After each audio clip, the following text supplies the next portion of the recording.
Si vous me suivez sur Instagram, vous saviez peut-être que j'étais avec un homme depuis un moment dans une relation hyper saine. J'étais heureuse, tellement heureuse que ça m'avait inspiré la création d'une vidéo sur ma transformation pour aider et supporter les gens à continuer de croire en l'amour. Et ironiquement, 3 jours après avoir fini d'écrire cette vidéo-là, ben, je me suis fait laisser. Of course, j'ai déjà vécu des peines d'amour puis des ruptures avant. J'ai même filmé une vidéo d'une de mes ruptures l'été passé pendant 30 jours. Mais cette fois-ci, c'était différent. Parce que cette fois-ci, c'est moi qui s'est fait laisser. Puis, en fait, c'est pas mal la première fois que ça m'arrivait. Il n'y avait pas vraiment de signes ou de communication qui m'avait préparé à ça. Tu sais, je connaissais son histoire puis ses peurs, mais je pensais vraiment qu'avec moi, ce serait différent. Le choc que j'ai vécu à ce moment-là était tellement grand que tout mon corps est retourné dans un trauma qui lui était familier, un genre de mix d'abandon puis de trahison qui me fait tomber au plus bas de moi-même. Puis là, je sais que j'ai l'air de mieux aller, puis oui, ça va mieux, mais je vous confirme que je sais à quel point ça fait mal. Je sais que tu veux pas vivre sans cette personne-là ou que tu préférais ne plus vivre tout court que de ne plus l'avoir dans ta vie. Je sais que la douleur dans ton chest qui t'écrase et t'arrache le cœur fait mal en crise. Je sais à quel point ta chambre a l'air triste. Je sais que tu penses jamais être capable d'arrêter de pleurer ou d'aimer autant que ça. Je sais que t'as le goût de rien. Je sais que tout te rappelle cette personne-là, que manger est même plus un besoin, que d'être en public te fait paniquer. Je sais que de regarder la porte d'entrée te fait juste penser à cette personne-là qui la franchira plus jamais, puis que tu te sens impuissante face à la souffrance que tu dois traverser maintenant. Si tu as de la chance, tu as des proches qui sont là pour te soutenir puis être là pour toi en ce moment. Mais même ça, par expérience, je sais que c'est souvent pas assez. Parce qu'il y a juste trop d'heures dans une journée pour penser, trop d'heures pour te retrouver seul puis avoir à affronter cette souffrance-là qui est inévitable. Même si tu as des gens aussi autour de toi, ben il y en a beaucoup qui comprendront pas nécessairement ce que tu vis. Soit parce qu'ils sont en couple depuis longtemps, soit parce qu'ils ont oublié ce qu'on ressentait à ce moment-là, soit parce qu'ils savent pas à quel point ça fait mal, ou juste par manque de compassion. Je sais que c'est tough à entendre, mais même si t'es pas toute seule, à partir de maintenant, tu dois compter sur toi-même pour te sauver. Tu dois absolument, absolument, absolument pas t'abandonner. Puis je dis ça parce que quand ma relation s'est terminée, ben j'ai pensé m'enlever la vie. Puis je sais que ça peut paraître intense là, de penser à ça juste à cause d'un gars, mais en fait, c'est un pattern que j'ai depuis des années qui a rien à voir avec lui, puis tout à voir avec ce que je pensais avoir perdu en le perdant lui. Si je voyais plus de raison de vivre, c'est qu'à quelque part, je me sentais pas complète sans lui. Il m'apportait quelque chose que je pensais pas être capable de me donner, m'aimer. J'ai réalisé que depuis toujours, en fait, j'avais une croyance hyper profonde que j'avais besoin d'un homme ou même de mes amis pour me sentir aimée. Puis bien, ce genre de valeurs qu'on pense que l'autre nous apporte sont souvent celles qu'on a manquées enfant. La plupart du temps, c'est extrêmement inconscient comme schéma, puis extrêmement dommageable parce que tu vas constamment chercher à combler ce besoin à l'externe et tu vas dépendre des autres au point où même quand c'est toxique, tu vas préférer rester que de perdre ce que l'autre t'apporte. Ce qui est beau, c'est que tu peux te libérer de ce genre de schéma-là en te donnant à toi-même ce que tu penses manquer. Puis là, je sais que ça paraît super cheesy, là, mais je crois vraiment qu'on peut reprogrammer notre cerveau à penser différemment si on en prend conscience. Puis, tu sais, peut-être que toi, tu te dis, ouais, mais moi, tu sais, il comblait pas un vide, là, le dude, là, je m'ennuie simplement de cette personne-là, puis je peux pas remettre le sentiment qu'il me faisait sentir dans mon cœur. Mais présentement, là, tu peux et tu dois penser à toi en ce moment. Puis là, si ta rupture est récente ou que tu souffres encore présentement, c'est sûr que tu dois regarder ça puis te dire « fuck you, je vais jamais être guérie ». Je sais parce que quand j'ai regardé des vidéos du genre que je voyais que la personne allait mieux, je me sentais mésadaptée. Pour moi, là, c'était intangible là, de savoir comment je pourrais me sentir mieux. Je me disais, je suis différente. Pour moi, c'est différent. Je vais souffrir pour le restant de mes jours. Mais non, non parce que tu changes constamment. Parce que la vie autour de toi change constamment, même quand tu veux pas. Tu sais, pense à toutes les choses que t'aimais puis que t'aimes plus maintenant. Pense à tous les défis, les mardes qui te sont arrivées que tu pensais jamais passer au travers il y a 2, 5, 10 ans, puis que maintenant, ben, tu as survécu, first of all, bravo. Puis deuxièmement, sûrement que tu vois plus la situation de la même façon maintenant. Puis là, je m'entends me dire, puis je vous entends peut-être me dire en ce moment, ouais, mais moi, dans 2 ans, je vais pas être plus heureuse. Il y a 2 ans, j'étais pas plus heureuse, j'étais seule, j'étais pas heureuse. Dans 2 ans, je ne le serai pas non plus. Puis c'est cette personne-là que je voulais. Je comprends vraiment, fair enough, OK? Mais si je te disais que tu allais rencontrer ton âme sœur dans 2 ans, je pense que ça t'aiderait à t'en remettre plus vite, right? L'incertitude qu'on va continuer d'être seul puis de se sentir comme une marde forever pendant que l'autre passe sûrement à autre chose, Mais tant qu'à choisir une possibilité dans ta tête, là, pourquoi choisir la négative qui tire vers le bas?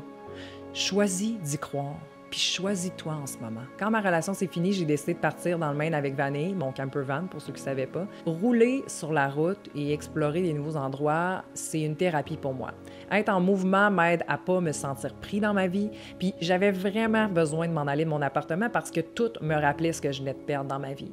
Ironiquement, c'était aussi une opportunité de faire mon deuil de Vanille en faisant un dernier trip avec parce que je l'avais vendue, mais j'avais encore du temps avec elle parce que j'étais en attente de mon nouveau véhicule. Je l'ai vendue parce que je campais pratiquement pas avec, parce que j'avais l'opportunité de faire un bon profit puis d'utiliser cet argent-là pour faire des choses qui sont plus en alignement avec qui je veux être et ce que je veux faire de ma vie en ce moment, mais aussi parce qu'elle m'a vidée financièrement et énergétiquement durant la dernière année, puis que même si j'étais confortable, puis que c'était mon dream, puis je la trouvais donc bien belle, ben quand je partais avec elle, je me sentais jamais vraiment en sécurité, tu sais.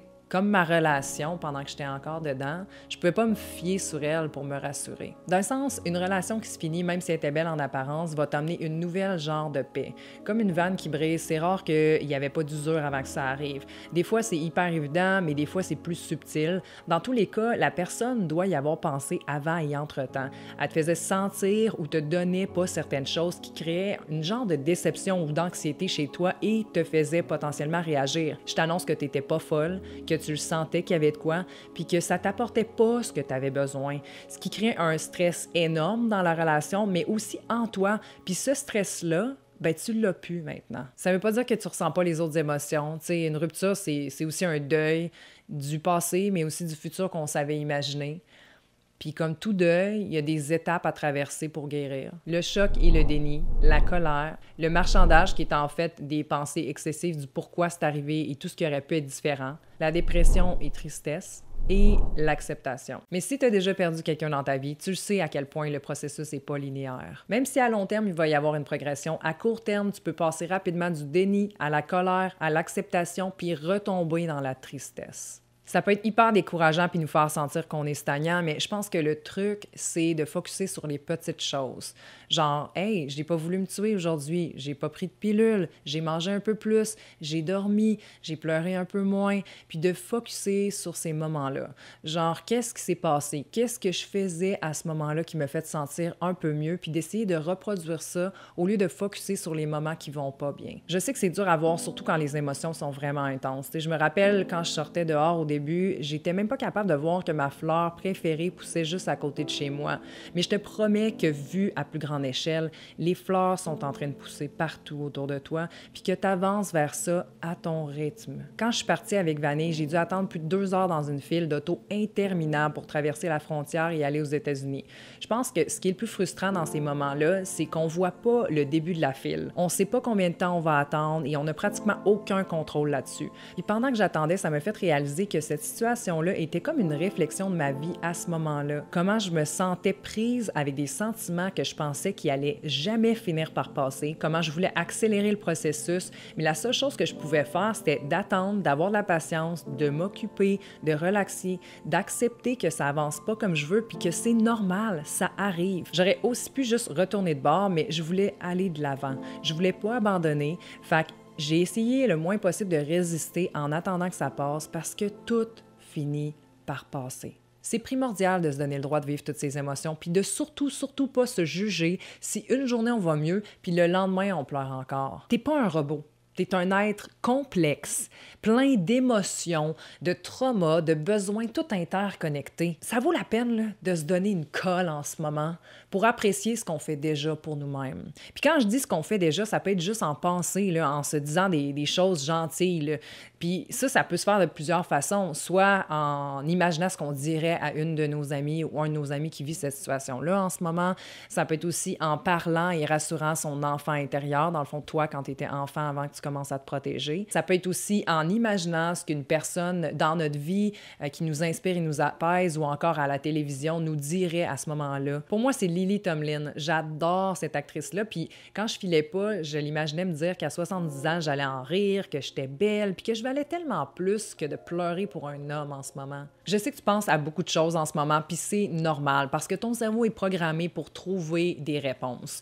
Fait que même si tu sais que tu t'es fait laisser, obviously, mais que tu sais que tu t'es fait tromper aussi ou que genre la personne t'a dit pourquoi elle te laissait, bien, grandes sont les chances que tu continues à te dire est-ce que j'aurais pu faire quelque chose de différent pour changer la situation si j'avais pu faire juste ça ou même est-ce qu'il y a d'autres raisons derrière ce que je sais déjà, tu sais, puis ça rumine là, dans ta tête. Parce que quand on est stressé, notre cerveau va essayer de prédire ou de contrôler la situation. Ça fait partie de notre instinct de survie, c'est tout à fait normal. Fait que si on est la personne qui s'est fait laisser, grandes sont les chances que le cerveau se demande le pourquoi, tu sais, qui cherche le pourquoi, puis qu'il l'associe à des expériences de notre passé parce qu'il doit associer la situation à quelque chose qu'il connaît pour savoir comment nous protéger. Puis c'est là où inconsciemment, on se met à se répéter des messages du genre « Il ou elle m'a abandonné, je me fais toujours abandonner, je suis impossible à aimer, je vais toujours être seule, je peux pas faire confiance à personne, je suis jamais en sécurité, ou aussitôt que les gens m'aiment, je m'enfuis, je suis pas faite pour être en couple. »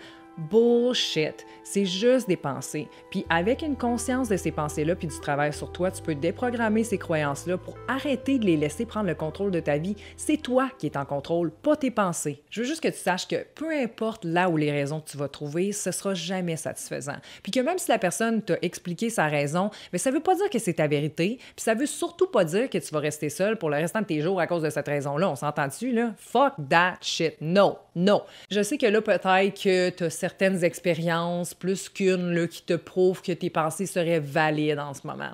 Mais quand on y pense, là, c'est pas la vie, là, c'est pas ta vie, là, le problème, c'est toi qui as pris un choix. Puis cette rupture-là est juste un rappel que c'était pas le bon choix pour te permettre de changer certaines croyances limitantes puis patterns qui t'empêchent d'avancer. C'est important de ne pas te laisser dévorer par tes pensées puis de les entraîner à changer. Tu peux littéralement créer des nouvelles connexions neurologiques plus positives. Parce que si tu le fais pas, si tu restes avec cette énergie lourde en dedans de toi, bien, tu vas devenir une personne de plus en plus amère parce que cette énergie-là va t'entourer, elle va te suivre, elle va affecter tes relations, elle va affecter ta vision du monde, elle va teinter ta vision du monde, puis elle va affecter aussi tes expériences futures, puis même tes générations futures. Oui, il faut vivre ses émotions, mais c'est quand on rumine encore et encore une histoire de comment on se sent qu'on reste non seulement malheureux, mais qu'en plus, on enregistre un message dans notre corps et esprit qu'on a un problème qui peut pas être guéri. Puis des fois, ça prend des années à vivre la même marde, à souffrir constamment et tellement qu'à un moment donné, le seul choix qui nous reste, c'est de se regarder dans un miroir puis de prendre responsabilité pour son bonheur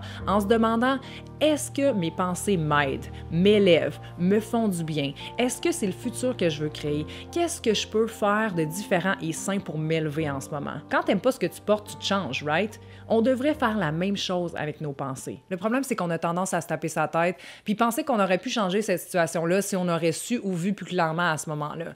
Mais c'est comme demander d'avoir été une personne différente à ce moment-là. Tu sais, peut-être que tu n'aurais jamais été capable d'être différente puis que ça te prenait ce break-up-là pour comprendre profondément ce que ça l'implique puis de plus jamais vouloir répéter ça dans le futur. Puis même si tu avais été capable d'être différente, ça aurait extensionné de combien de temps ta relation? Est-ce que ça l'aurait extensionné? Puis si oui, de combien de temps? Genre quoi? 2 mois? 2 ans? Puis oui, je dois avouer que j'y ai pensé quand j'ai vu que je pouvais m'inscrire à un workshop de comment ravoir son ex. Mais avant d'écouter cette vidéo-là, parce que finalement, je l'ai pas écoutée, j'ai vite réalisé que je voulais pas convaincre une personne de me choisir. Puis que je pourrais pas faire confiance à mon ex même s'il revenait. Tu sais combien de temps ça durait, là? Puis à quel point les problèmes qu'on avait seraient plus un problème. Même si j'étais curieuse, là, puis que mon ego voulait aussi avoir la chance d'être celui qui laisse l'autre, j'ai réalisé que suivre ce workshop-là, c'était comme dire à la vie « Merci, mais je vais rester dans ma merde plutôt que sur le beau chemin que tu voulais m'amener. » Puis oui, il y a des gens qui reviennent avec leur ex, mais en majorité, on sait comment ça finit. Perso, si ça l'avait à finir, j'aime mieux que ça finisse maintenant. Puis si là, toi, t'es comme plus du genre yo, je veux faire ce workshop-là, hein? Give me the goodie! First of all, je peux vous le laisser en description. Ça va me faire plaisir si c'est le chemin que vous voulez emprunté. Mais je tiens aussi à rappeler que malheureusement, on vit dans un monde où essayer de convaincre quelqu'un de nous aimer a souvent l'effet inverse. Puis que même si cette personne-là revenait, ben toi, t'es encore la même personne, tu sais, au final, quand même, là, même si t'as fait du travail sur toi, peut-être. Puis elle, c'est encore la même personne qui a encore les mêmes choses en dedans d'elle qui l'ont poussée à partir à la base. Just a thought.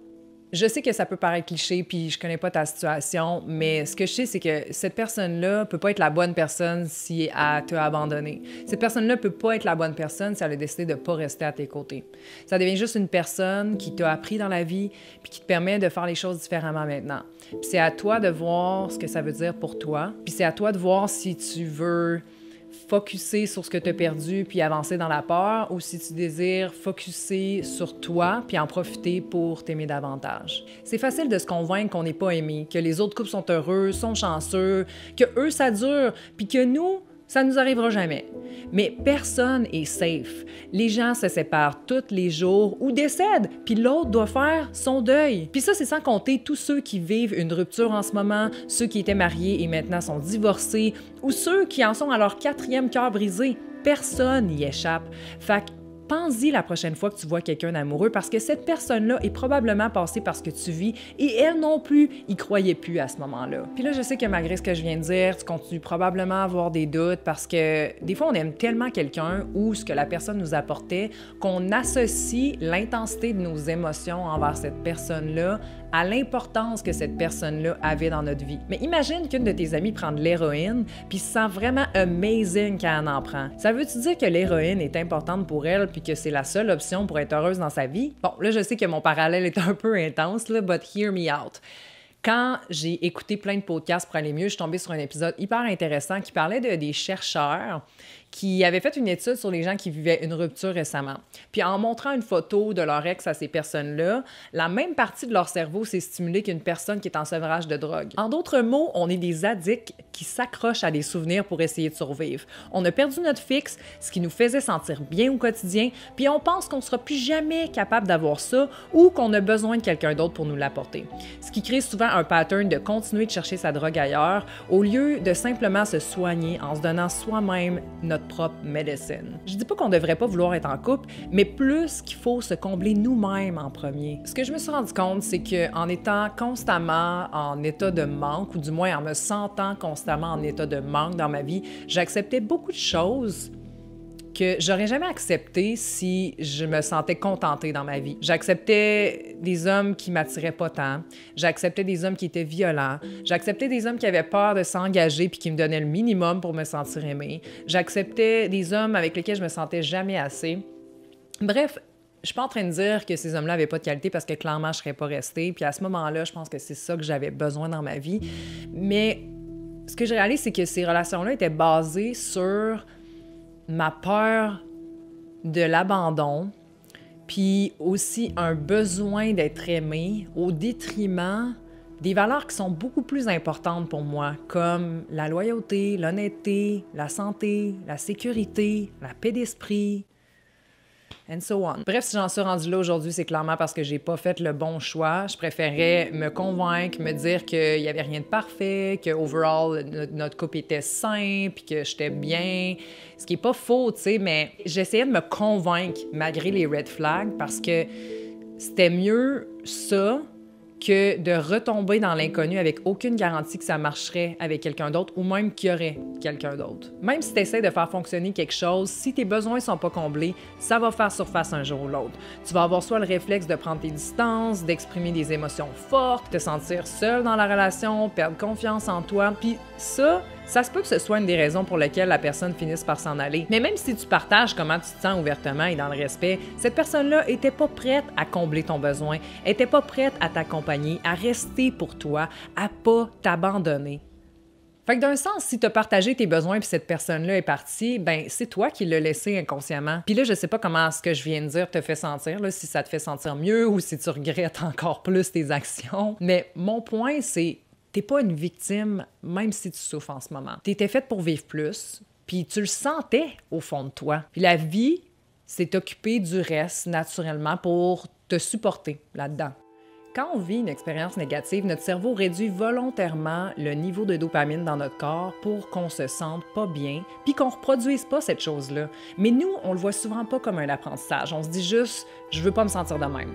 Puis on choisit les satisfactions instantanées comme les antidépresseurs, l'alcool, les drogues ou d'écouter Seven Seasons de Jane the Virgin. Puis sur le coup, notre corps se remet à produire de la dopamine.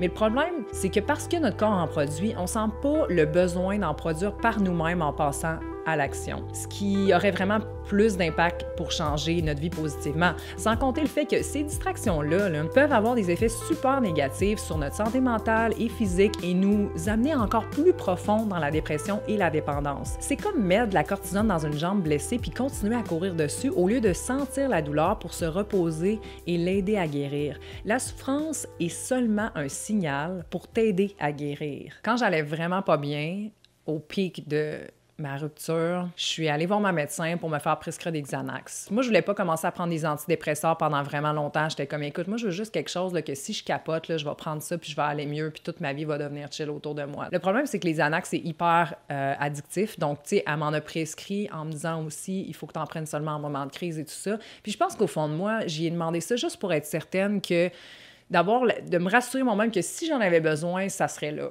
Mais j'en ai pas pris une. Puis c'est pas une affaire de « OK, j'ai pas pris de pilule, je suis donc bien hot », là. C'est vraiment pas ça, OK? C'est juste que personnellement, je sentais que j'allais développer une dépendance puis que j'allais m'accrocher à quelque chose au lieu de guérir par moi-même. Tu sais, aussitôt que ça va pas, hop, on pop une pilule, on oublie ce qui se passe, au lieu justement d'explorer. Je sentais aussi que ça réglerait pas la source de ma peine qui est beaucoup plus profonde qu'une simple rupture. Bref, je sentais vraiment qu'il fallait que je vive ça autrement, d'une autre façon que de prendre des pilules. Dans les phases du deuil, il y a une étape qui n'est pas toujours nommée après l'acceptation, mais que je trouve essentielle, et c'est la reconstruction. La reconstruction, c'est quand on décide de prendre action, de penser différemment, de choisir, de prendre soin de soi, de prendre un meilleur chemin. Selon moi, avoir l'intention de traverser cette rupture-là en faisant des choses qui sont bonnes pour nous, c'est la moitié de la bataille de gagner. Mon chemin est probablement pas le tien, OK? On est tous des êtres uniques, qui ont des besoins uniques, des expériences uniques, qui fonctionnent pas de la même façon, puis je prétends pas avoir toutes les réponses.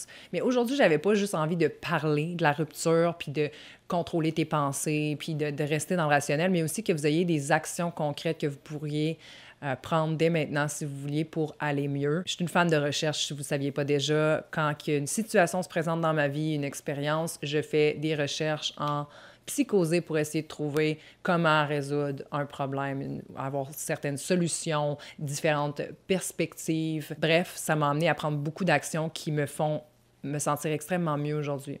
J'ai utilisé le mot extrêmement, ouais. La première chose de concrète que j'ai faite, c'est d'appeler mes amis proches pour leur expliquer ce qui s'était passé pour obtenir le plus de soutien que possible dans cette période-là, surtout au début, là.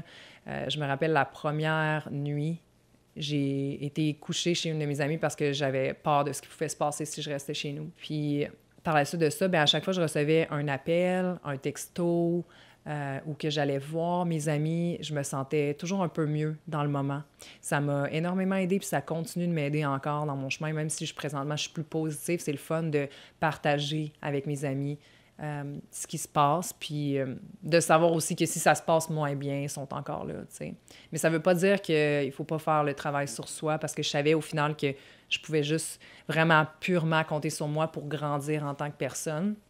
C'est juste un soutien externe qui fait du bien pour pas être complètement seule là-dedans. Ensuite, c'était hyper difficile, mais j'ai décidé de pas rentrer en contact avec mon ex. Je savais que de lui écrire allait en quelque sorte me ramener dans la souffrance et ralentir mon processus de guérison, mais je vivais quand même beaucoup d'émotions, puis j'avais besoin de les exprimer. Fait que je lui ai écrit plein de lettres en pensant que peut-être j'allais lui envoyer, mais je l'ai pas fait. Je l'ai pas faite parce que je me suis rendu compte que mes émotions changeaient, parce que j'étais pas prête à vivre une autre peine, un autre rejet, parce que je savais que c'était terminé, parce que peu importe ce que j'allais dire, il était pas prêt à voir la vérité ou faire le travail, parce que je pense pas que ça aurait changé quelque chose, puis aussi parce que j'avais pas envie de convaincre quelqu'un de me choisir, de rester.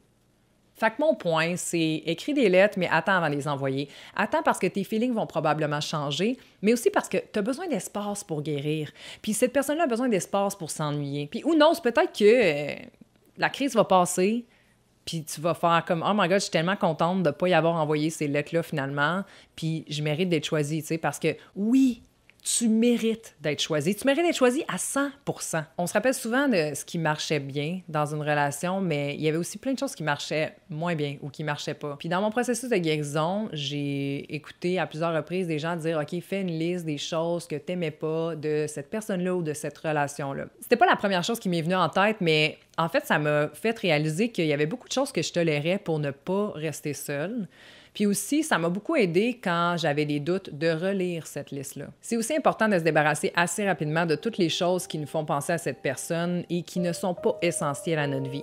C'est con, là, mais ça m'a tout pris pour jeter sa brosse à dents parce que l'acheter, c'était comme d'accepter que c'était vraiment fini. Mais l'avoir à tous les jours me faisait tellement souffrir. En fait, mon appartement au complet me faisait souffrir parce qu'il m'a tellement aidé à installer plein de trucs ici.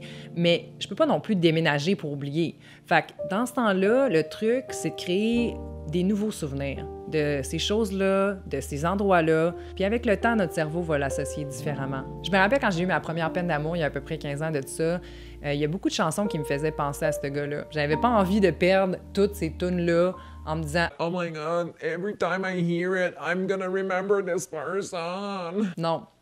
Fait que j'ai décidé de les écouter over and over and over jusqu'à temps que son énergie disparaisse de chaque mot, jusqu'à temps que je chante et apprécie la mélodie à nouveau.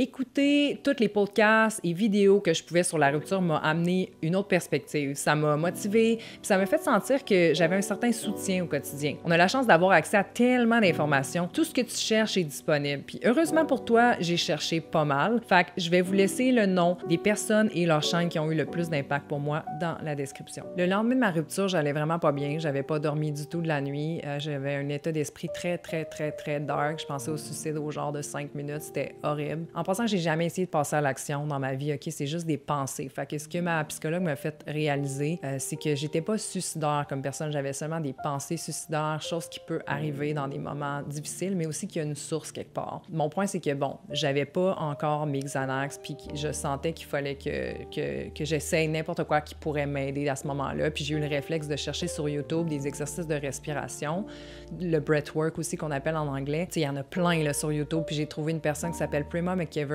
C'est une facilitatrice de breathwork pour se libérer de nos traumas. Le breathwork me sert vraiment à libérer quelque chose. Clairement, ça m'a permis, dans un moment de détresse, de me sentir mieux. Ça m'a fait sortir beaucoup de tristesse, mais ça m'a aussi permis de connecter avec la source de ma souffrance qui, je me suis rendu compte, était enfouie depuis longtemps. Je finissais ma séance comme si j'avais pris un Xanax, tu sais. Je dis pas que vous avez pas besoin de Xanax, je dis juste que pour moi, ça m'a extrêmement aidé, puis c'était vraiment plus puissant. Beaucoup de gens veulent même pas s'asseoir avec leur souffrance. Ils veulent se distraire parce que c'est trop difficile de voir ce qui se passe en dedans, mais si tu le fais pas, ça te suit. So yeah. Je vais vous laisser le lien dans la description de Prima parce que c'est juste une fucking perle.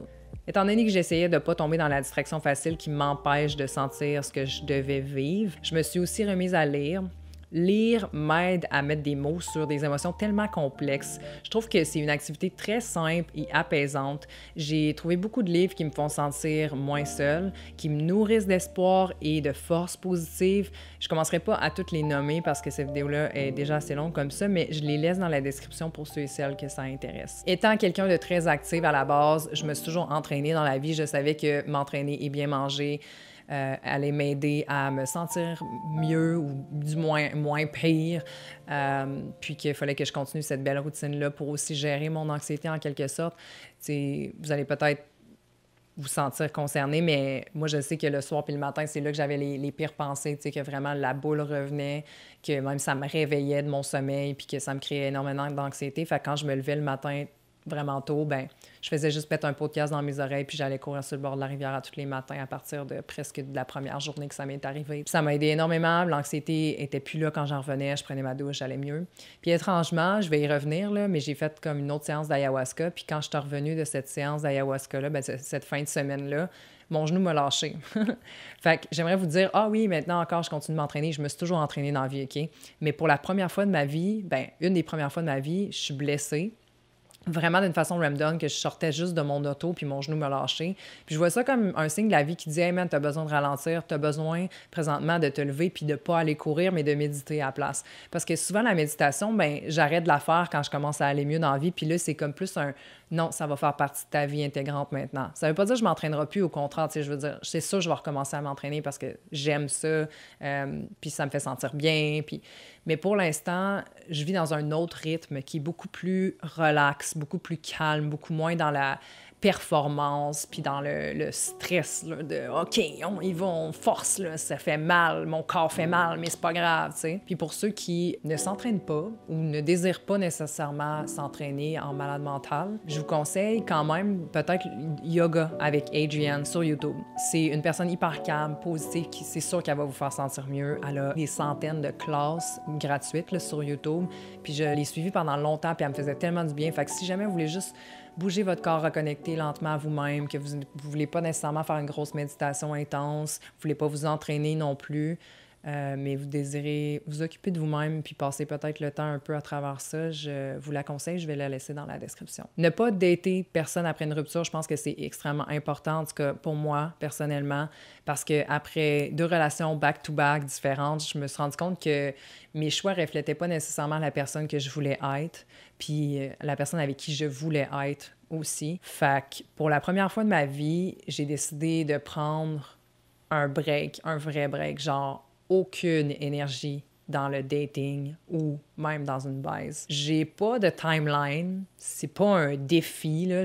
C'est vraiment un besoin que j'ai de reconnecter avec moi-même tellement que je vais m'aimer à un point qu'il y a personne qui va pouvoir m'enlever ça.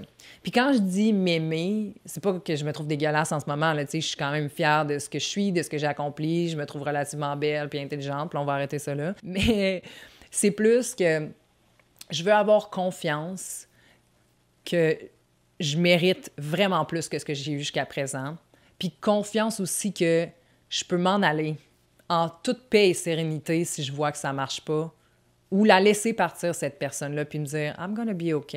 Puis si t'es le genre de personne qui fait juste sauter à la prochaine personne, ben premièrement, je te juge pas parce que je te comprends de vouloir combler ce vide-là. Par contre, tu vas probablement attirer le même genre de situation over and over ou te sentir pire que ce que tu te sentais à base parce que ce que tu as réellement besoin en ce moment, c'est du temps. Tu as besoin de temps pour vivre ton deuil puis les émotions qui viennent avec. Tu as besoin de temps pour voir la situation autrement et t'en libérer. Tu as besoin de temps pour te retrouver, pour embrasser la solitude puis être bien avec toi-même. Tu as besoin de temps pour te donner ce que tu attendais de l'autre puis que tu t'es peut-être jamais donné. Tu as besoin de temps pour réapprendre à te connaître et avoir une vie plus en alignement avec ça. Tu as besoin de temps pour reconnecter avec la personne forte que tu es déjà puis te sentir vraiment bien avec qui tu es. Parce que si tu prends pas ce temps-là, il y a forcément une partie de ton bagage qui va te suivre dans la prochaine relation.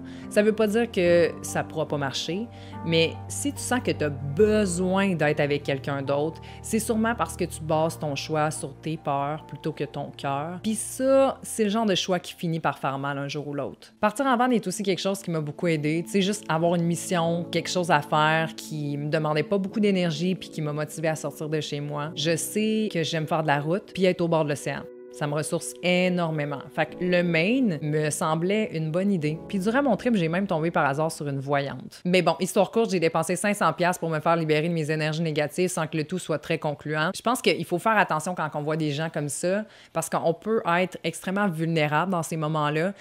Puis qu'au fond, ce qu'on a besoin, c'est de se demander qu'est-ce qu'on a besoin d'entendre en ce moment sans nécessairement payer pour se le faire dire. Ceci étant dit, ça ne veut pas dire que tu peux pas chercher de l'aide à l'extérieur de toi.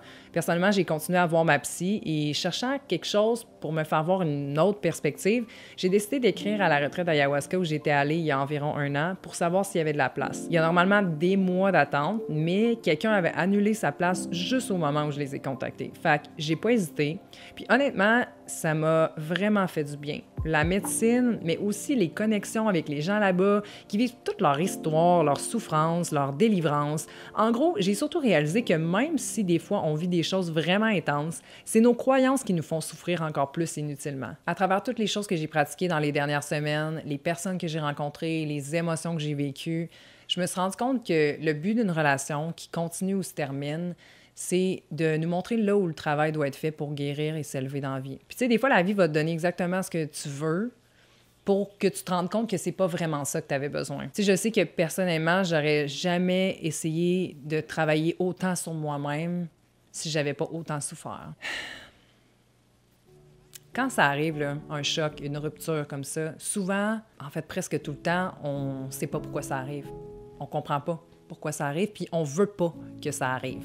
Mais cette relation-là est arrivée dans ta vie pour t'apprendre quelque chose, pour te faire évoluer d'une façon, puis elle est partie de ta vie parce qu'il y a quelque chose de plus grand qui s'en vient pour toi. Puis là, je sais que c'est dur à croire, là, que t'es comme « Non, genre, I don't believe that shit. » Oui, il y a quelque chose de plus grand, puis honnêtement, si c'était pas ta décision, c'est probablement parce que la vie a fait comme « OK, ben cette personne-là, on va l'aider parce que clairement, elle le quittera pas, puis elle va manquer le bateau. Là. Il y a quelque chose qui est prévu pour elle sur le calendrier, puis Callis, elle va manquer ça. Là. On peut pas, ça peut pas arriver de même. » Fait que ouais, on a pris la décision pour toi, puis c'est poche en crise. Je me rappelle, quand j'ai eu ma première peine d'amour, que je voulais tellement que cette personne-là reste, que tu m'aurais dit « Ben, paye 1000$ par mois, puis on te redonne ce doux-là. » Puis j'aurais dit « Man, chez nous. » Mais aujourd'hui, là, je me rends compte que si la vie m'avait vraiment redonné cette personne-là, genre, il serait venu cogner à ma porte, puis il aurait dit « J'ai fait un esti d'erreur, j'ai laissé ma blonde, je te choisis, veux-tu venir vivre chez moi? » Puis que j'aurais eu un enfant avec, puis que j'aurais vécu avec, que je serais restée dans le même emploi parce qu'on travaillait ensemble, puis que j'aurais vécu semi dans son ombre parce que j'avais tellement pas confiance en moi, puis je voulais donc bien juste me faire accepter de cette personne-là, puis genre,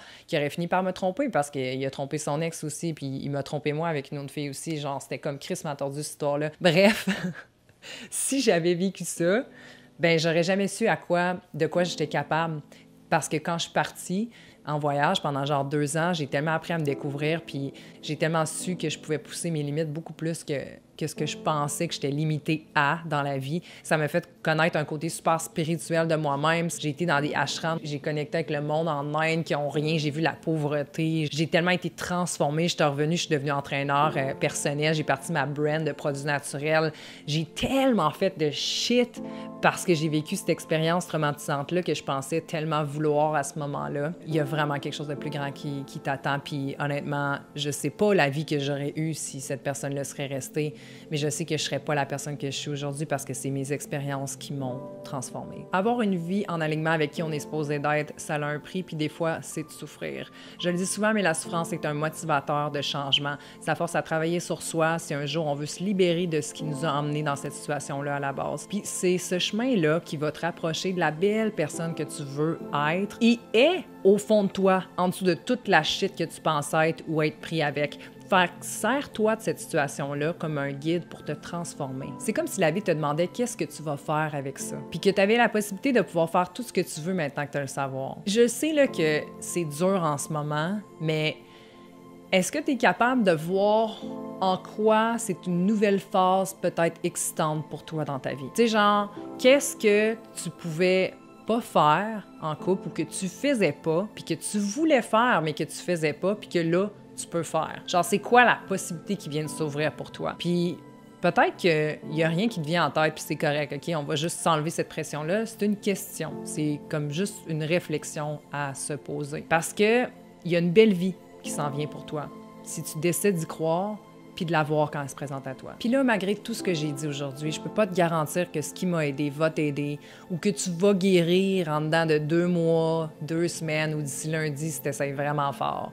Mais ce que je sais, selon mon expérience, c'est que on guérit, on laisse aller, on grandit lentement et subtilement avec le temps, mais aussi en s'écoutant profondément, en essayant un chemin différent, en s'enracinant dans notre être plutôt que de chercher ce qui pourrait le combler autour. Parce que le bonheur n'a jamais été quelque chose que tu allais trouver, mais plutôt quelque chose que tu allais devenir. T'es pas brisé. T'es en train de te transformer puis devenir la personne que t'es fait pour être sur Terre.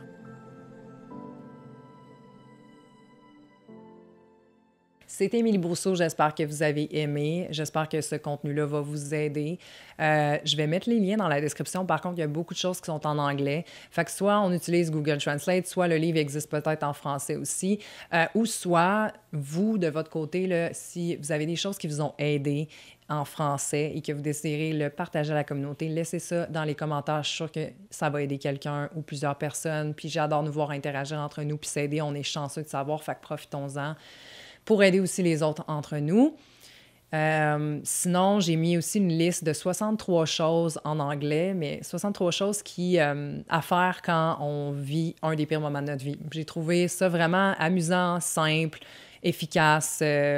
Fait que je vous laisse ça dans la description si ça peut vous aider aussi. Je sais qu'il y a peut-être des gens qui se demandent « Ça fait combien de temps que tu vis ta rupture? Qu'est-ce qui va se passer? Comment tu te sens maintenant? » Parce que oui, c'est bien beau partager un message comme ça, mais au final, j'ai pas nécessairement partagé un update maintenant de où j'en suis. Ça fait à l'heure où on se parle, parce que c'est pas l'heure à laquelle je vais vraiment poster la vidéo, ça va peut-être être un mois plus tard, mais présentement, ça fait environ un mois que j'ai vécu ma rupture. Ça a passé vraiment vite, je trouve. J'ai vécu tellement d'affaires. Tout ce que je vous ai dit, je l'ai pratiqué au quotidien dans ma vie, puis ça m'a extrêmement aidé. C'est pas de la merde que je vous partage. Je me sens plus du tout à la même place que j'étais au début. Fait que je sais que vous y croyez peut-être pas pour vous-même, mais essayez-le par vous-même. Puis oui, j'ai encore mes moments de merde. Je pense encore à lui des fois.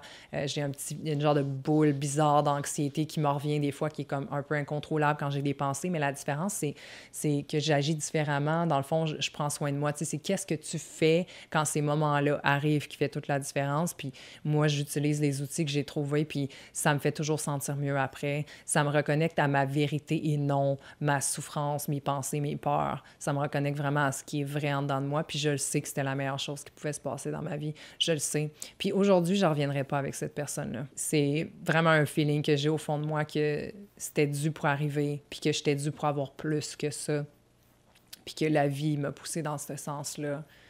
J'avais pas le contrôle de ça. Puis c'est quelque chose qu'il fallait que j'accepte. Puis je l'accepte. Fait que je trouve ça fucking beau d'en être rendu là déjà. So yeah! Merci d'être là. Si t'es en train de m'écouter, c'est que t'es là. T'es encore en train de survivre, puis c'est déjà big. T'as un intérêt, t'as une force en toi qui te pousse à écouter ça pour t'aider toi-même. Clairement, tu veux t'aider.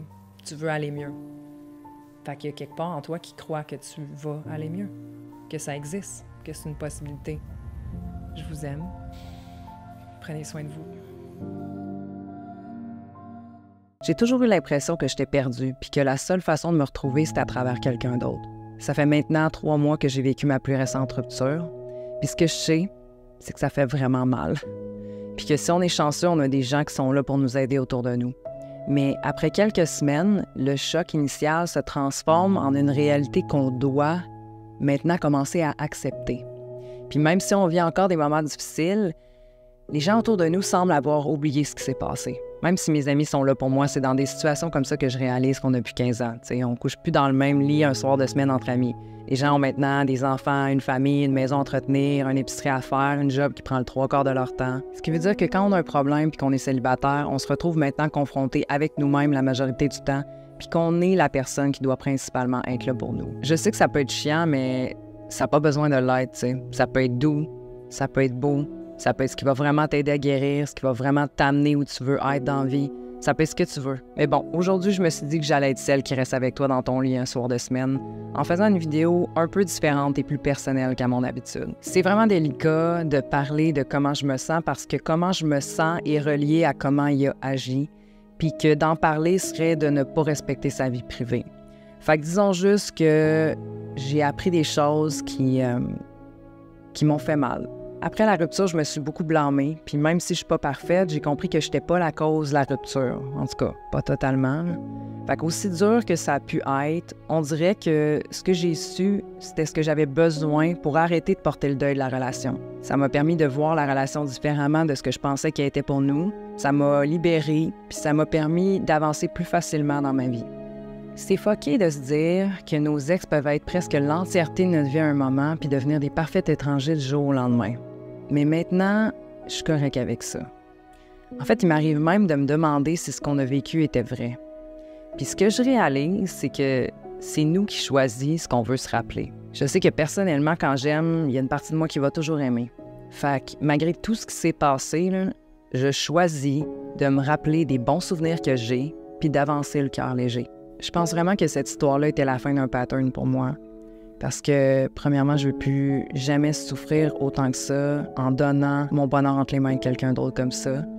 Mais aussi parce que la rupture m'a aidé et continue de m'aider à me donner l'amour que je pense constamment manquer. Ce sentiment de manque-là a été responsable de beaucoup de choix douteux pour moi. J'ai longtemps choisi des hommes qui me traitaient super mal. Après ça, j'ai choisi des hommes qui habitaient loin. Après ça, j'ai choisi des hommes qui n'avaient pas nécessairement de temps pour moi ou encore avec qui je consommais pas mal tout le temps pour éviter de sentir quoi que ce soit. Puis ça, c'est sans compter le fait que j'ai repris avec toutes mes ex pour finalement me rendre compte que toutes ces expériences-là venaient de la même source, du même pattern qui portait simplement un costume différent. Que je cherchais constamment des hommes, des personnes qui étaient physiquement ou émotionnellement pas disponibles. Des fois, il faut se rendre vraiment loin dans la souffrance pour comprendre le message. Puis aujourd'hui, j'ai compris. J'ai vraiment consciemment choisi que j'avais fini de souffrir en choisissant des gens qui me méritent pas juste pour essayer de réparer ce qui a un jour été brisé quand j'étais enfant. C'est dur de croire que la beauté existe quand tu as vécu plein d'échecs amoureux, mais je refuse de croire que ce que j'ai vécu est la seule chose qui existe. C'est littéralement impossible. Je sais que si on est là, en ce moment, à avoir nos bonnes intentions, il y a plein de gens autour qu'on ne connaît pas nécessairement qui ont aussi le même genre d'intentions puis qui rêveraient de voir notre nom apparaître sur leur cellulaire en ce moment. Une chose que j'aime me rappeler, c'est que tout bouge puis change constamment. Fait que je fais confiance que la vie travaille pour moi à travers ça. Tu sais, depuis ma rupture, j'ai rencontré plein de belles personnes sur mon chemin parce que j'ai décidé de prendre ce nouveau chemin-là. Puis ces personnes-là font maintenant partie de ma vie. Ça me fait réaliser que tout le monde a sa vie avant de nous rencontrer puis qu'on doit passer par nos expériences pour un jour partager nos vies ensemble. Puis même si on ne sait pas quand ça peut être, bien ce jour-là, ça peut être demain. Je crois beaucoup aux signes aussi. Je vois souvent les chiffres 111, 222, puis apparemment, ça voudrait dire que je suis protégée et que je suis en transition vers un chemin qui est le bon chemin pour moi. Puis aussi fucké que ça peut paraître, bien j'y crois vraiment. J'ai une belle vie en ce moment, puis je le sens que tout est aligné pour me protéger puis me permettre d'accomplir ma destinée. Peut-être que pour toi, c'est un nom, un endroit, une pensée qui revient constamment. Peu importe si tu le vois ou pas, je t'invite à rester ouverte puis porter attention aux signes autour de toi parce qu'ils sont toujours là. Mais bon, t'as sûrement déjà entendu l'expression « aide-toi et le ciel t'aidera ». En tout cas, moi, oui. Puis après ma rupture, j'ai décidé de me le faire tatouer dans le cerveau. Ce qui veut dire que j'ai décidé de réintégrer beaucoup de choses dans mon quotidien qui me font sentir mieux puis qui m'aident à voir la vie différemment. J'ai récemment commencé à dormir avec Georges en nature. J'apprends à me connaître à travers lui. D'ailleurs, j'ai préparé une vidéo pour vous le présenter bientôt. C'est sûr qu'il m'arrive encore de penser à Vanille. J'avais tellement mis d'efforts pour elle, je l'ai tellement aimée. Mais il y a quelque chose de beau dans l'acte de laisser aller. Ça l'ouvre des possibilités puis une liberté qu'on n'aurait pas pu avoir sans laisser aller. J'ai aussi fait 4 cérémonies d'ayahuasca et une de champignons magiques depuis la rupture. C'était vraiment intense. Puis même si ma vie semble être la même, moi, je me sens différente. Puis je sais que quand on imagine ça, on imagine le gros trip qui change ta vie du jour au lendemain, mais pour moi, c'est beaucoup plus subtil puis beaucoup plus lent que je pensais aussi. Ça se manifeste dans les habitudes que je décide de prendre, dans l'énergie puis la gratitude que je ressens, puis dans les pensées qui nourrissent mon esprit. Même si j'ai rien contre les gens qui prennent des antidépresseurs, je sentais profondément que c'est pas ce que j'avais besoin. Je savais que la nature avait plus à m'offrir, puis chaque fois que j'ai entendu son appel, j'ai décidé d'y répondre humblement, avec de moins en moins d'attente, puis de plus en plus de gratitude pour ce qu'elle avait à m'offrir. Je compte aussi essayer les microdoses de champignons, mais pour l'instant, je prends une petite pause pour intégrer ce que j'ai vécu jusqu'à présent. Ça fait maintenant 3 mois que j'ai pas eu de pensée suicidaire. Puis si vous me suivez depuis un moment, vous savez que ça fait partie de ma vie depuis vraiment longtemps. En fait, même quand j'y pensais pas, je savais que c'était caché derrière des distractions que j'utilisais. Mais en sortant d'une cérémonie d'ayahuasca, j'ai décidé que c'était plus une possibilité pour moi que je désirais entretenir. C'était plus une solution de m'enlever la vie pour arrêter de souffrir ou pour combler le manque de confiance que j'avais envers la vie. Puis ce que j'ai réalisé, c'est que je voulais pas survivre. Je voulais pas arrêter de vivre. Mais je voulais vivre ma plus belle vie pendant que j'étais encore ici. C'est bizarre, mais même si on est en plein été, j'ai l'impression de vivre mon hiver, à passer beaucoup de temps à explorer mon intérieur puis relaxer. J'ai remarqué que plus je me sens connectée à moi, plus je me sens déconnectée de la réalité que j'avais avant. Je dis non aux invitations sexuelles, aux drogues, à l'alcool, au festival. Ça me permet de ralentir puis de guérir mentalement, mais aussi physiquement parce que mon genou me fait encore mal. Ce qui me force à faire autre chose que m'entraîner. Je vois mes amis, mais des fois, je trouve ça difficile parce que je suis quelqu'un d'introverti dans la vie. Ce qui veut dire que je me nourris seule.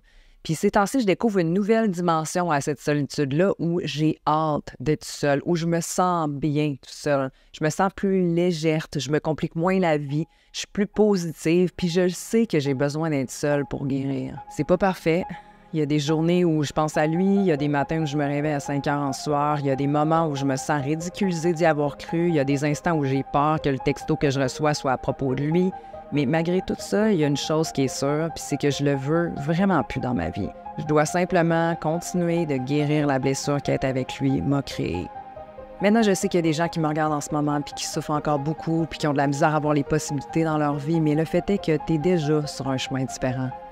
Puis que même si tu peux pas empêcher un feeling d'exister, c'est comment tu te vois là-dedans puis ce que tu fais quand tu en prends conscience qui est vraiment important. J'ai toujours eu l'impression que j'étais perdue dans la vie, puis que la seule façon de me retrouver, c'était à travers quelqu'un d'autre. Puis j'ai passé ma vie à chercher cette personne-là sans jamais me douter que tout ce temps-là, je me cherchais moi-même. Inconsciemment, je me suis mise dans des situations où je devais me sauver moi-même pour comprendre qu'il y a juste moi qui pouvais faire ça. Personne n'a jamais été supposé de me sauver. J'ai toujours été celle qui devait se retrouver. Aujourd'hui, je suis vraiment reconnaissante de ce que j'ai vécu, parce que ma souffrance m'a non seulement servi à me sauver la vie, mais m'a aussi rappelé l'importance de mon existence en partageant mon message ici. Je sais que toi aussi, un jour, tu vas trouver un sens à ta souffrance, puis j'espère juste que d'ici là, tu y crois, puis que tu choisis d'être là pour toi. T'es pas toute seule. Je suis là. Si ça fait quelques mois, ou voire même quelques jours seulement que t'es plus avec ton ex, c'est fucking normal de souffrir. En fait, on va régler de quoi tout de suite, là? C'est tout le temps normal de souffrir. C'est pas normal de tout le temps souffrir, mais c'est tout le temps normal de souffrir. Ça fait-tu du sens? Par contre, si ça fait des années que tu as l'impression qu'il te manque un membre, je pense qu'il faut qu'on se parle. Depuis ma dernière vidéo, j'ai reçu beaucoup de commentaires, de messages. Il y a beaucoup de choses qui ressortent, mais il y a une chose qui ressort souvent, puis c'est les gens qui n'ont pas oublié leur ex. Soit parce que ça vient de finir, évidemment, c'est tout à fait normal pour que les autres sont pas normales, là. Mais il y a aussi des gens que ça fait des années qu'ils sont plus avec leur ex, mais continuent de s'accrocher à cette personne-là. Puis ce que je me demande, c'est pourquoi? Oui, on a aimé cette personne-là, OK? Mais so what? Puis là, je sais que ça paraît vraiment insensible, puis j'ai beaucoup d'autres choses à dire sur ce sujet-là, mais c'est fucké, quand on y pense, là, qu'on gâche notre vie pour une personne en ce moment qui fait partie de notre passé. Oui, on l'aime, on l'a aimé, puis on l'aime peut-être encore. Oui, on souffre peut-être encore. Mais c'est juste une personne. Puis cette personne-là, dans tout l'univers, est devenue, sans qu'on s'en rende compte, la souffrance de toute une vie. Ça surpasse les choses qu'on aime, ça surpasse la vie qu'on a sans cette personne-là, ça surpasse les gens qu'on aime dans notre vie, ça surpasse même notre propre amour de soi, comme s'il n'y avait plus rien d'autre. What the fuck? Je pense qu'à quelque part, on cherche, consciemment ou non, à retrouver le bonheur qu'on a connu. Quand on se rappelle d'un ex puis qu'on s'ennuie, c'est souvent parce qu'on pense à ce qu'on aimait de cette personne-là, mais surtout à ce qu'elle faisait puis disait pour nous faire sentir bien. Puis là, c'est relatif parce que certains ont eu des relations hyper toxiques, mais on s'accroche aux besoins que notre ex comblait, même si ce besoin-là est tordu par nos traumas d'enfance. Un des problèmes, c'est qu'on pense pas à tous les autres moments qui répondaient pas à nos besoins. Les choses qu'on se rappelle sont probablement le 1/10 de cette personne-là. Puis après ça, on se demande pourquoi on trouve personne comme notre ex, quand en fait, personne peut être à la hauteur de notre ex parce qu'on l'a transformé en personnage qui n'existe même pas. Personnellement, j'ai pensé au même ex pendant 10 ans, oui. 10 ans. 10 ans à, oui, dater d'autres personnes, mais à toujours comparer ces personnes-là à mon ex. 10 ans à regretter de l'avoir laissé. 10 ans à me dire que j'étais trop jeune puis immature à ce moment-là pour avoir su apprécier son amour. 10 ans à penser à la famille qu'on aurait en ce moment. 10 ans à penser à ces belles qualités qu'il avait. Puis après 10 ans, il m'a contacté sur Facebook. Puis on s'est revus, puis on est rapidement retombés en couple. Puis presque aussi rapidement, je me suis mis à voir toutes les raisons pourquoi je l'avais laissé il y a des années. C'est drôle parce qu'il me disait souvent « People don't change, they grow ». Ce qui veut dire qu'on ne change pas qui on est, on ne change pas la nature de qui on est, on fait juste évoluer. Puis cette phrase-là n'a jamais autant résonné que quand je suis retournée avec. Parce que d'un sens, on était les deux mêmes personnes qui avaient, oui, évolué, mais qui ne fitaient toujours pas ensemble. On peut pas forcer ça. Puis là, je sais que c'est pas tout le monde qui a la chance de recontacter son ex, puis c'est clairement pas la seule façon de te libérer de tes doutes. Mais si tu penses que c'est vraiment cette personne-là qui te manque, puis que tu peux ou veux lui réécrire, ben pourquoi tu le fais pas?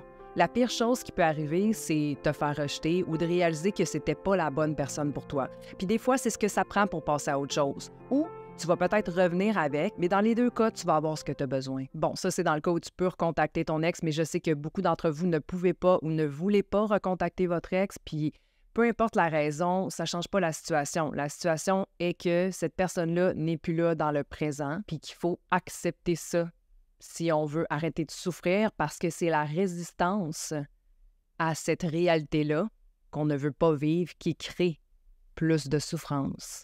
Oh my God, oh my God, oh my God, guys, je fais jamais ça m'interrompre moi-même, OK? Mais là, je suis en train d'éditer la vidéo, puis en même temps, j'ai écouté un audio d'une personne qui me parle de sa rupture puis qui me dit qu'il a toujours pas oublié son ex. Vous comprenez que là, il y a quand même un lien.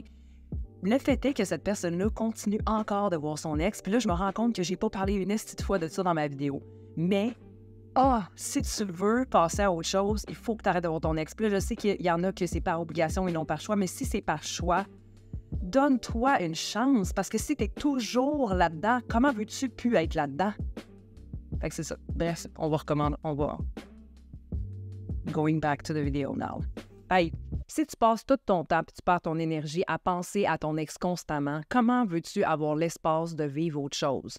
En t'accrochant au bonheur que tu avais dans le passé, ben tu t'empêches de vivre le bonheur dans le présent, puis celui que tu pourrais avoir potentiellement avec une autre personne. Tu sais, quand tu pleures parce que tu te rappelles des souvenirs que tu avais avec cette personne-là, ben je veux que tu prennes conscience que tu existes en ce moment, puis que tu as une vie en ce moment, puis que tu trouves une façon de t'aimer plus que tu l'aimes en ce moment. Non, cette personne-là n'est plus là, mais tu n'as pas besoin de disparaître avec.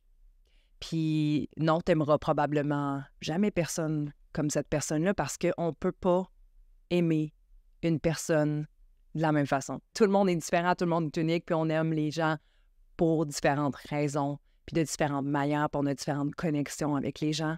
Mais une chose qui est sûre, c'est que c'est pas la seule personne que tu peux aimer. C'est pas la seule personne que tu peux aimer intensément non plus.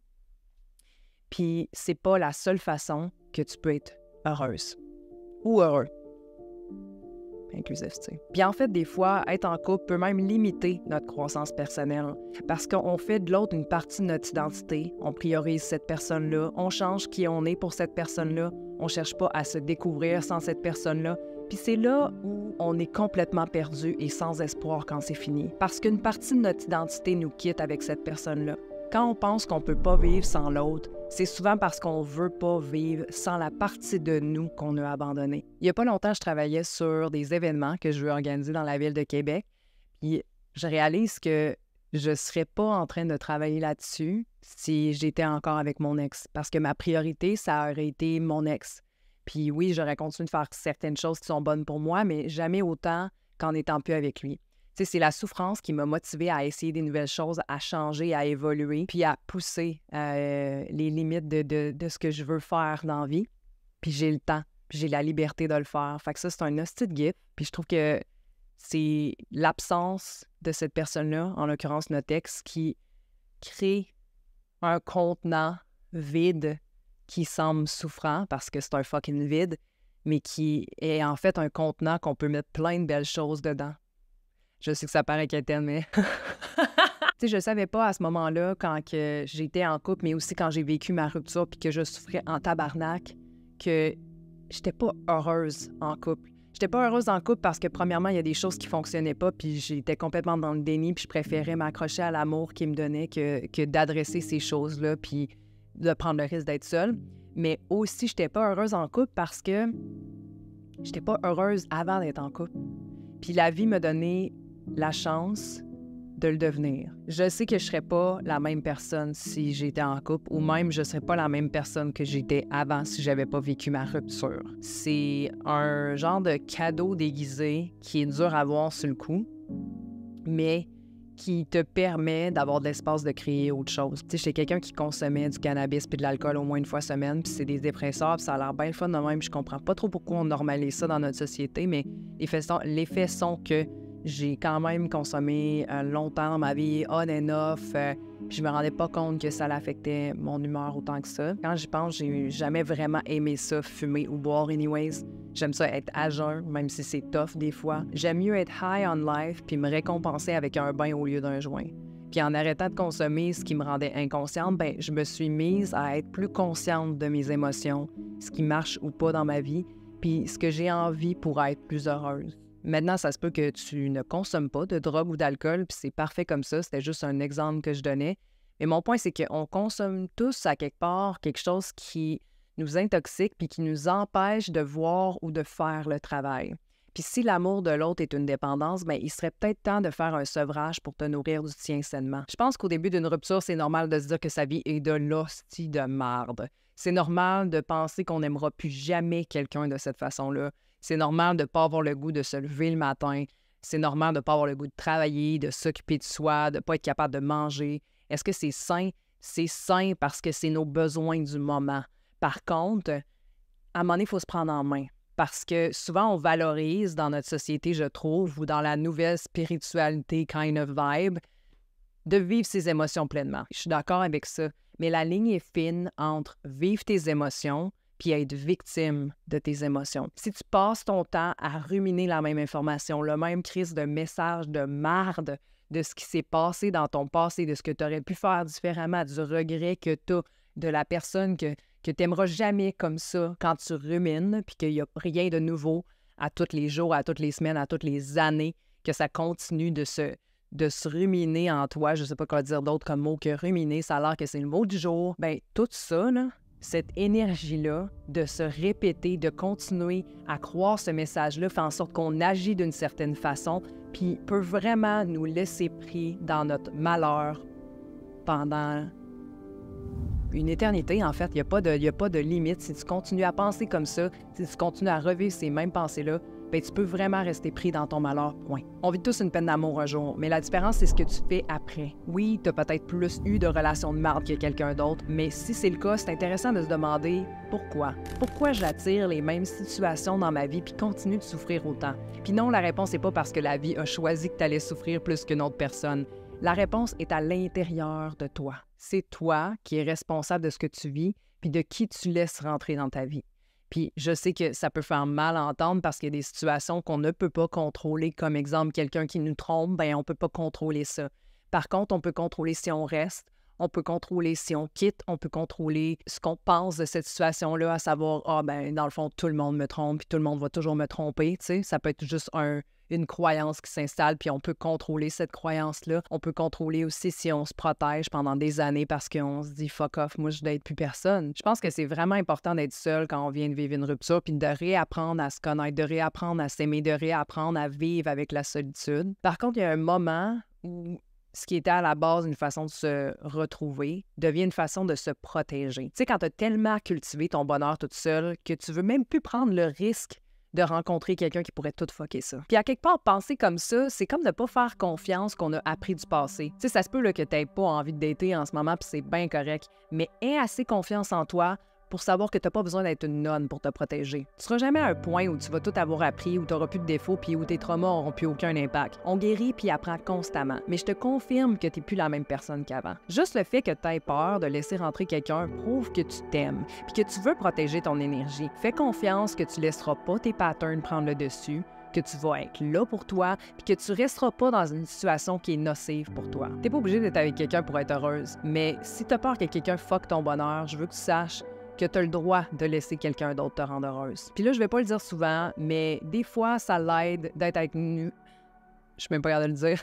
Des fois, ça l'aide d'être avec quelqu'un de nouveau pour passer à autre chose. Tu sais, des fois, on est bien seul, on a fait le travail, on se sent heureux, accompli, tu sais, tout va bien, mais on continue de se répéter la cassette de l'ex quand même, parce que c'est la dernière situation qu'on a connue, c'est la dernière personne avec qui on était, c'est la dernière information que notre cerveau a sur une relation intime qui continuent à connecter à ça parce qu'il n'y a rien eu de nouveau. Puis c'est particulièrement frustrant si l'ex est passé à autre chose. Parce que nous, on est encore en train de penser à une relation qu'on veut même plus anyways, mais cet ex-là est passé à autre chose. Fait que là, on se met à vouloir passer à autre chose parce que cette personne-là est passée à autre chose. Puis c'est là où ça devient de l'ego. Puis c'est pas nécessairement sain.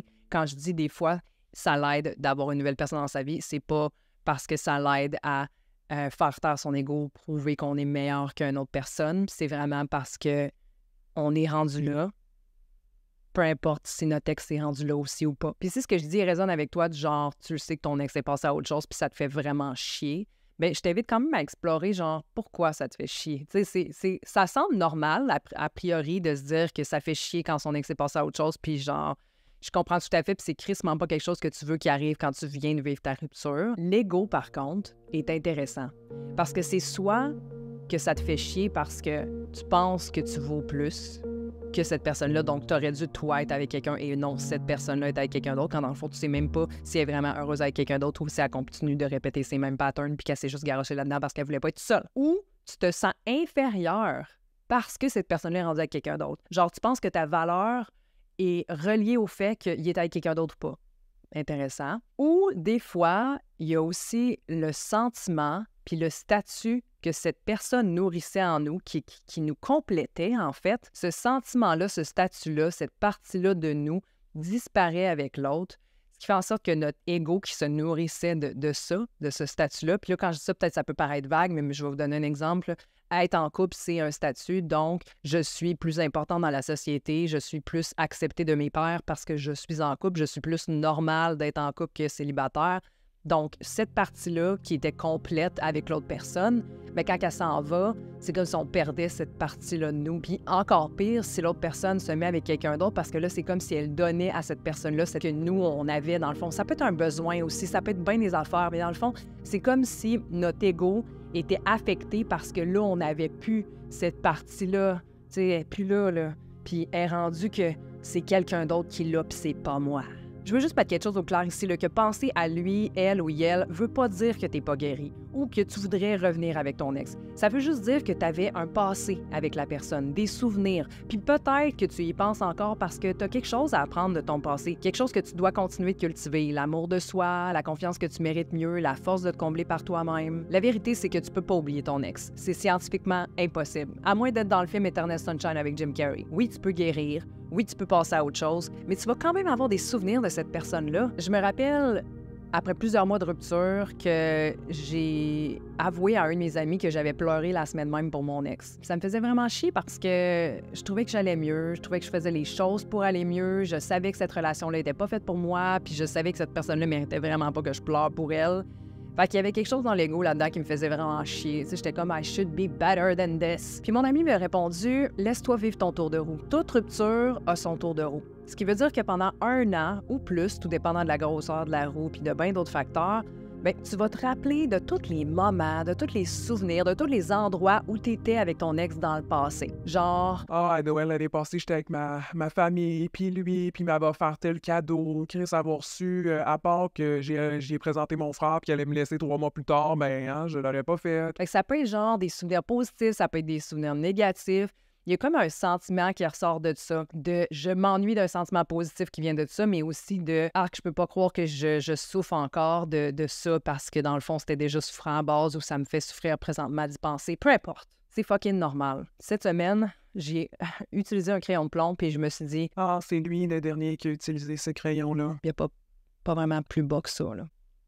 Bref, je sais pas pourquoi, mais ça me fait du bien de penser que de revivre ces journées-là sans lui me permettent de créer un peu plus ma nouvelle vie et de m'éloigner des souvenirs que j'ai de lui. À chaque journée, c'est une de moins à penser qu'on a fait ça aussi ensemble. Des fois, ça prend plus qu'une fois, mais avec le temps, ça devient de moins en moins dur de revivre les mêmes journées, puis les souvenirs sont tranquillement remplacés par d'autres. Fait que laisse-toi vivre ton tour de roue, t'as le droit. C'est sûr que si t'as été 8, 10, 14, 20 ans avec une personne, tu vas avoir plus de souvenirs, puis ça risque d'être plus dur de te redéfinir sans l'autre. Mais disons qu'on est dans le film de Jim Carrey où tu peux effacer les souvenirs de cette personne-là à tout jamais dans ta mémoire. Je pense que la plupart des gens voudraient jamais échanger toutes ces années-là à avoir de l'amour, toutes ces années-là à avoir quelqu'un à leur côté, tous ces apprentissages, ces opportunités, tout ce qu'on a vécu, tout ce qu'on est devenu, on voudrait jamais perdre tout ça puis l'échanger contre des années seules de célibat juste parce qu'on veut pas souffrir en ce moment.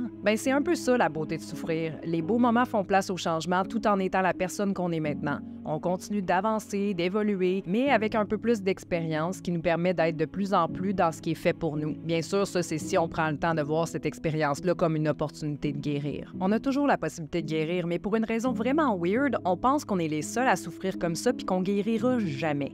Mais notre corps est littéralement fait pour guérir puis se régénérer. Genre, tu peux te casser une jambe ou te perforer le corps puis il va se reconstruire. C'est la même chose avec notre cœur. Puis on l'oublie ou on n'y croit pas parce que le degré d'avancement d'une guérison émotionnelle n'est pas visible. En tout cas, pas au début. Mais mettons là, que tu écris comment tu te sens aujourd'hui puis que tu te relis dans un an, je suis pas mal certaine que ça va avoir changé. Je veux que tu arrêtes de penser que tu es encore la même personne qui pense à son ex parce que c'est cette pensée-là qui fait que tu es encore la même personne qui pense à son ex. Tu le vois peut-être pas, là, mais tu es déjà en train de changer puis tu es tellement plus que ce que tu penses que t'es. Tu peux te donner un peu plus de crédit que ça, là? Parce que c'est déjà assez tough de même sans que t'en rajoutes, parce que supposément que tu serais supposé d'être passé à autre chose après un an. Fuck that.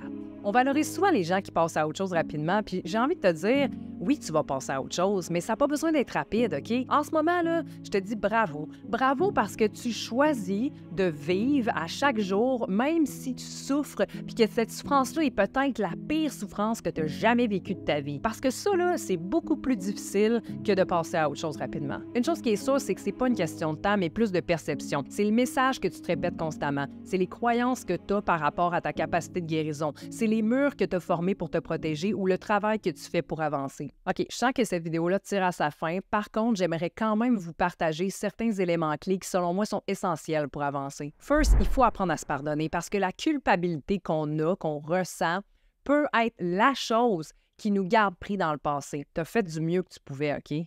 Puis peu importe les erreurs ou la peine que tu as faites, bien, premièrement, tu n'aurais peut-être jamais pu faire ça différemment. Tu n'étais peut-être pas avec la bonne personne. Peut-être que c'était juste d'être toi puis que quelqu'un d'autre aurait accepté ça. Peu importe. Il faut arriver à accepter le sentiment qui vient avec ça puis le transformer en apprentissage pour les prochaines fois. Deuxièmement, prends soin de toi. Peu importe ce que ça veut dire pour toi. Parce que c'est pas ton ex, la personne la plus importante dans ta vie, mais c'est toi. C'est toi, la personne la plus importante dans ta vie. OK? Puis c'est en prenant soin de toi que tu te donnes de l'amour, donc que tu ressens de l'amour que tu as besoin en ce moment, mais aussi que tu te sens mieux physiquement et mentalement. Et troisièmement, commence à croire que tu vas aller mieux, que tu mérites mieux, puis que tu vas avoir mieux. Que ce soit à travers des exercices d'affirmation, des post-it partout dans ton salon, des exercices d'amour de soi. Fais ce qu'il faut pour changer les voies dans ton cerveau puis l'énergie qu'elle dégage. Le core de tout ça, là, c'est d'accepter puis se donner ce qu'on a besoin puis d'accepter peu importe ce qui se passe. Ça ne veut pas dire arrête de penser ce que tu penses, OK? Ça veut dire analyser cette pensée-là, la voir puis y donner de l'amour parce qu'elle en a besoin. Il y a un besoin derrière qui se cache derrière cette pensée excessive-là, cette peine-là, cette colère-là. Donne-y ce qu'elle a besoin, OK? Donne-toi ce que tu as besoin. Maintenant, je sais que j'ai pas vraiment parlé de façon concrète de pratiquer ça, puis crois-moi, j'aimerais ça te dire que tu vas aller mieux si tu fais un rituel en enterrant des choses qui te font penser à lui ou à elle, puis en brûlant de la sauge. Mais la vérité, là, c'est qu'il y a juste toi qui sais ce que tu as besoin pour passer à autre chose. Mais il y a une chose qui est certaine, puis c'est que si tu veux un jour laisser aller ton passé, tu dois faire ce qu'il faut dans le présent. Tu peux pas juste penser à lui, elle ou elle, puis être victime de ça. Tu dois aussi faire les choses différemment. Ça se peut que tu n'aies aucune fucking idée de ce que ça veut dire pour toi en ce moment, mais si tu n'es pas bien avec ce que tu vis, bien, prends action, essaye des nouvelles choses, ouvre-toi à plus, parce que c'est pas seulement ton toi du présent qui va te remercier, mais ton toi du futur aussi. First, t'as jamais perdu l'amour. Tu t'es perdu de toi en aimant quelqu'un d'autre, ce qui te donne l'impression qu'il te manque une partie de toi, quand au fond, tu te perds jamais vraiment. T'es encore là. Ce qui nous manque, c'est la présence de l'autre, puis le sentiment que cette personne-là était là pour nous dans le futur. Puis le sentiment de vide qu'on ressent, c'est tous les souvenirs qu'on savait imaginer ou qu'on a vécu qui disparaissent d'un coup puis qui sont remplacés par la peur d'une vie qu'on connaît pas. On aime le connu, on aime la sécurité, on aime savoir ce qui va se passer, mais la vérité, là, c'est qu'on le sait jamais vraiment, même après des années avec la même personne. Si on sent qu'on a perdu l'amour, il faut d'abord le retrouver. Puis pour ça, il faut commencer par soi. Puis je sais que ça peut paraître quétaine as fuck, mais si tu te perds quand l'autre s'en va, c'est qu'à quelque part, tu t'abandonnes. Fait qu'il faut arriver à se prendre dans ses bras, puis être là pour soi, dans une des périodes les plus difficiles de sa vie. Premièrement, comment peux-tu être là pour toi en ce moment? Ça n'a pas besoin d'être une grosse action. L'important, c'est de se rappeler que tu as le pouvoir de changer comment tu te sens puis d'être là pour toi. Puis plus tu vas le pratiquer, plus ça va évoluer. Je pense que c'est important de se questionner sur la ou les raisons qui nous poussent à vouloir trouver l'amour. Genre, c'est quoi les motivations derrière ça? Si c'est de trouver quelqu'un qui va nous sauver ou nous rendre heureux, heureuse, bien, grandes sont les chances que, une fois avec cette personne-là, on développe une certaine dépendance en couple ou en relation d'amitié, ce qui va potentiellement aussi mener à une insatisfaction parce que cette personne-là pourra jamais être assez pour combler le bonheur que tu dois te donner à toi-même. Puis si la relation a le malheur de finir, ben tu vas te ramasser avec un vide. Encore. Je suis pas en train de dire que c'est pas normal de souffrir après une rupture, fuck non. Mais simplement qu'il existe une façon de faire des meilleurs choix qui, eux, mènent à un type de relation différent, un type de partenaire différent, un type de comportement de couple différent, puis à des relations plus durables. Mais bon, en même temps, on peut être la personne la plus indépendante, puis vraiment bien seule, puis quand même être avec la mauvaise personne ou rencontrer des mauvaises personnes. Puis là, je me rends compte que je dis le mot mauvaise personne, mais en fait, il n'y a pas vraiment de mauvaise personne parce que toutes les personnes nous permettent d'apprendre davantage sur nous-mêmes, puis de savoir un peu plus comment évoluer là-dedans, même s'ils s'en rendent pas compte eux autres. Là. Si on a assez de conscience pour voir ce qu'on vit over and over, ben des fois, on est comme « Ah! » Maybe I can change that. Il n'y a pas non plus juste une bonne personne. Fait que si tu penses que tu as passé à côté de l'amour de ta vie, ben je t'annonce que c'était pas lui ou elle parce que cette personne-là, ben est plus là, puis toi, t'as encore une vie. Fait que même si tu penses que t'as pas d'autre choix, sache que c'est toi qui décides si tu restes accroché ou pas. Puis je sais que ça peut être vraiment dur de passer à autre chose, OK? Believe me. Mais c'est crucial de se demander qu'est-ce que cette personne-là m'apportait que je pense pas être capable d'avoir ailleurs, puis de travailler là-dessus. Puis si t'es bien dans ta vie en ce moment, mais que tu sais pas comment trouver l'amour, ben je t'invite à chercher encore. Peut-être que tu cherches juste pas au bon endroit. Peut-être que les apps de rencontre, pour toi, ça le fait juste pas. Peut-être qu'il faudrait que tu ailles plus souvent dans des événements puis des activités qui impliquent des gens. Peut-être que tu dois saluer puis sourire aux gens que tu connais pas plus souvent. Peut-être que c'est juste pas le bon timing encore pour toi puis que tu dois simplement vivre ta best life pendant que t'as pas encore d'enfant. Il y a pas de recette magique ici, mais je pense que c'est important d'apprécier sa vie pendant qu'on est en vie. T'sais, veux-tu vraiment être la personne là, qui passe son quotidien à pas voir la beauté qui habite sa vie parce qu'elle est trop occupée à vider toute son énergie dans quelque chose qu'elle a pas? Puis ça se peut que tu aies des blocages. Moi, pendant des années, je voyais pas de façon d'être heureuse seule. J'étais obsédée d'avoir un homme à mes côtés qui me rendrait heureuse. C'était comme la seule façon que je pouvais vraiment être heureuse. Puis ça m'a emmenée à vivre plein de highs puis de lows à chaque fois que quelqu'un rentrait puis sortait de ma vie. Fait que pour ceux et celles qui désirent comprendre la source puis s'en libérer, sachez que j'offre du coaching. Tous les détails vont être dans la description puis ça va me faire plaisir de vous accompagner là-dedans. Puis pour les autres, ben sachez que j'ai plein de vidéos sur l'amour de soi dans ma chaîne YouTube. Dans tous les cas, c'était Émilie Brousseau. Merci d'être là. On se revoit bientôt. Namasté!